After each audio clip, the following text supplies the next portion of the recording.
I wanted to show that like we can just be patient with each other, and that's in the end it all works out that way. But it's a hard fought battle to get there. That was my goal, and the theme of the movie is to have patience for people. Erik, the plus one is so much fun. I feel that like this is kind of like the wedding from hell in a lot of Yeah. ways. It goes wrong in a lot of ways. What inspired you to take on this project, the plus one, and what were some of the elements that you believed set it apart from other romantic comedies? I got the script from Demetrius Spencer, and Ashanti was already attached as an executive producer, so I knew this was near and dear to her heart. And once we got Cedric on, I mean, forget it. I knew this was going to be a hit. It's what makes this different is for one, it's a wedding rom com, but there's always that person in every group, in every clique, in every party who they mean well, but they're going to do the wrong thing. They're going to say the wrong thing. So I just wanted to see that in this type of domain and this type of paradise, throwing a monkey wrench into the whole situation. That's why I loved it. It's a fun movie. It is a lot of fun. Ashanti's great in this. She's also a producer on this film. Can you talk about working with her as a collaborator on this project? Yeah, absolutely. It was cool because I knew Ashanti as like, the musical superstar. So for her to take this role as a producer and actress, it was cool to see her, in just a different, mindset as you know what I mean? We're going over scenes and she's coming up with ideas. She's wearing two hats as the actress playing a scene and then coming back to me and saying, hey, what about this? Maybe if I switch this up. I'm like, whoa, look at you. So it was cool to see her do many things at once. Just shows how talented she is. Yeah, and she also like kind of disappears from her musical persona really into this character completely.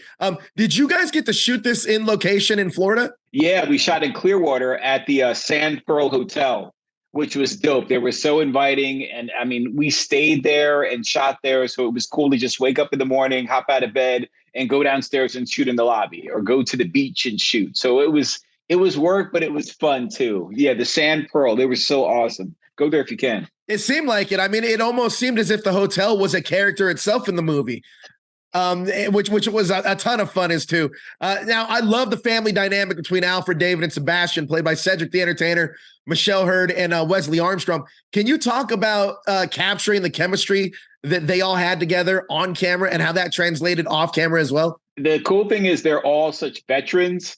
It just made it seem like they already knew the backstory of their roles before we started. So that made it cool that they would talk about, what their family was about, what was Wesley's place, what did Wesley get as a kid, what he didn't get. So going into it, you could tell he was trying to be like the father's son and copy him. And it was just cool to just see the dynamic between them. They're all just so professional, Michelle, Cedric, and Wes. Speaking of Cedric, I feel like he's one of the kings of improv. How much did he bring to that wasn't on the page? How much did he bring to that role that wasn't on the page? Okay, let me tell you. There's this much. Say the line is this long. This is what Cedric brings to it afterwards. So a lot of times we would just let the camera roll. I mean, I did one take. It had to be 15 minutes. He just kept going and making people laugh. And you don't want to yell cut because once Cedric gives you something, you just want to just let him just keep rolling because he gets better and better. So in the editing room, it was hard to find the bits and pieces that worked for Cedric. But I mean, the dude he's so amazing. It was awesome. I'm sure you have so much great footage from Cedric on that cutting room floor. Now, this film features such a great, diverse cast. How important was representation and inclusivity for you on this film? And what efforts did you make to ensure that the diversity inclusiveness was right for the storytelling? Yeah, I think for this film, I mean, it's a rom-com and it's a feel-good movie, but in this climate in the world and in America, people forget that we're all just people. We all have the same issues. We all have the same problems. And hopefully in bringing a diverse cast shows that, we're all one and we can all laugh at each other and it's cool. So I'm glad you brought that up because that's a huge point of this movie, to make sure the cast was represented widely and to just show we can all get along, man. Hopefully out of all this negativity, people can watch this and just say, hey, man, he's just like me. Yeah, you know what? That's another thing I loved about this cast because they all gelled so well together. Everybody was so good playing off of each other. I love this ensemble. Now you got to kind of study under the legendary music director Hype Williams, and you've accomplished so much in the music industry with your with the videos that you've made. How did that help you prepare for the +1? Oh yeah, Hype Williams is actually my uncle. So I came up working for him and then shooting for him. Then I started directing. I won Video of the Year 3 times. I mean, the biggest thing that made it easier for me is you don't get pressured by, going on to a set and there's like, there's 100 people in the crew. There's 12 people in the cast that you're shooting. So you feel like that comfortability with huge projects. And I think like my music video sensibility, knowing color, and working with different personalities, which is a huge one, that helped work out. I mean, me working from, Diddy to Christina Aguilera to Chris Brown, you know how to deal with personalities, and everyone has to be loved and shown love in a different way. So I think that's what took the music video sensibility into the film world. And also some of the colors that you use in the images just pop off the screen, which is amazing. Now, Cassandra Bo plays Marie. We talked about this a second.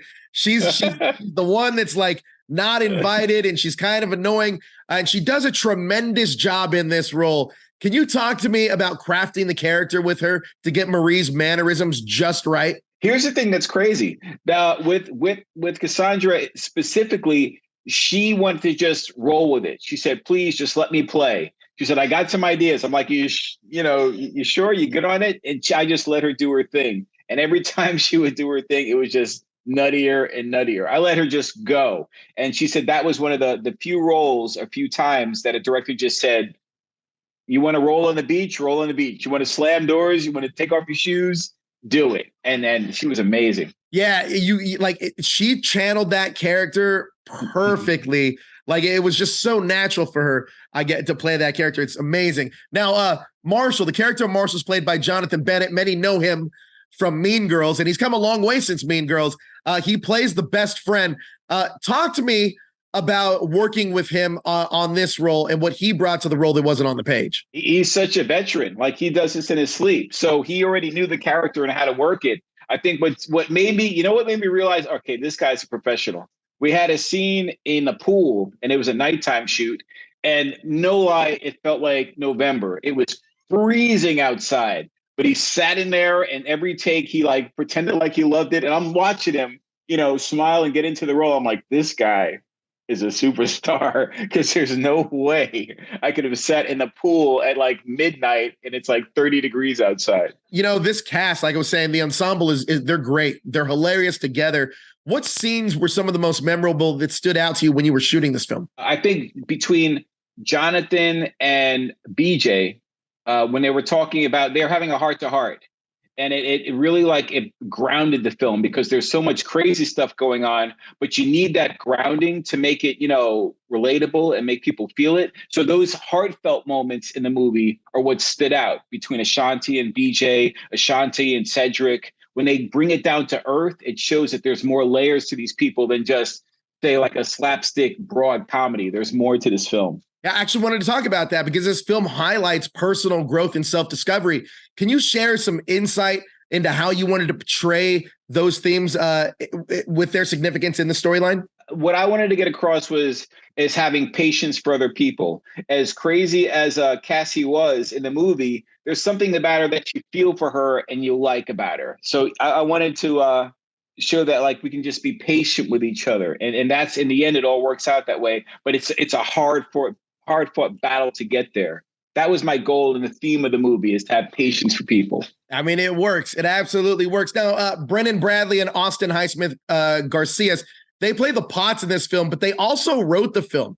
So can you talk about working with them as collaborators? And was it their choice to play the Potts? Yes, they already had it worked out. I think it was already baked in the cake. They already, which is cool that you have writers on set. So if there's any line that's a little bit off or something added, it's cool to have a creative, group with you. Like Brendan would do a scene and come with me, and they're changing lines with Austin.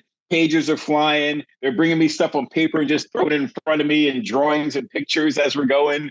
So it was cool that we had it was like a family thing. Now, I can only imagine with a lot of these actors that they're so good at improving that sometimes the script kind of goes out the window, right?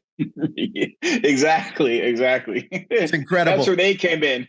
We say okay, we improv this. All right, that's going to affect this. Here, write something really quick. All right, say this. It was that type of shoot. Now, what's something you've learned from working on the +1 that you'll take with you onto other projects? It's the ensemble cast, which was the first time I've done a film that had this many people. We have scenes with 12, 13 people in the scene. So it was just navigating that and adding that to my toolbox as far as coverage, as far as making sure everyone is seen and heard properly. That's what I got out of it. Working with a huge cast, it's a lot harder than people think. I can imagine, especially with all of these talented actors. Now, the +1 also explores the themes of friendship and love. Can you talk to me? I know we talked about patience, but what else are you hoping audiences take away from the +1? It's great that you brought up love, because that's I don't want to give away part of the movie, but at the end of the day, it's you have to trust and love who you love. And no matter what obstacles come in your way, you have to have that trust in somebody. And that's tested a lot in this film. Erik, thank you so much for your time, man. The film is so much fun. And I can tell it looks like you guys had a blast making it. So, and that translates right to the screen. So thank you so much for your time. I really appreciate it. Thank you, brother. Take care.